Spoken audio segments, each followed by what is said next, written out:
किसी स्थान पर विशाल भवन का निर्माण हो रहा था।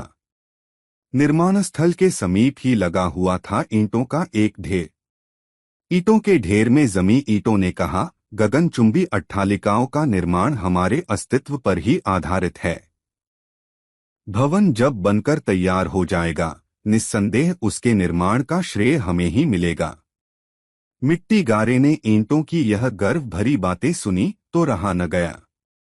वह बोली, तुम झूठ बोलती हो। क्या तुम नहीं जानती कि एक सूत्र में पिरोकर ईंट से ईंट जोड़कर इस भवन को सुदृढ़ बनाने का श्रेय तो हमें ही है।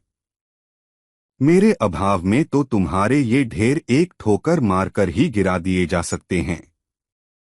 किवाड़ और खिड़कियों ने इसका प्रतिवाद किया, यह तो सभी जानते हैं कि तुम ईंटों को जोड़ जोड़ कर दीवारें खड़ी करती हो, पर यदि उस मकान में खिड़की दरवाजे न रहेंगे तो पूछेगा कौन? उसमें रहने के लिए जाएगा कौन? शिल्पी, जो इन सबकी बातों को चुपचाप सुन रहा था, अब बोला, आप लोगों में भले ही कितना भी सहयोग क्यों न हो, परंतु जब तक मेरा हाथ न लगे सब अपने अपने स्थान पर ही पड़े रहेंगे। अब भवन की बारी थी। भवन ने जो कुछ कहा वह एक स्वीकार्य सत्य था।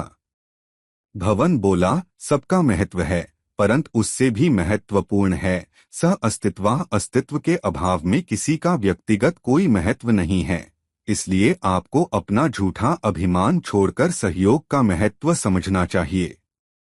यह बातें परिवार, संगठन, देश और विश्व पर भी लागू होती है।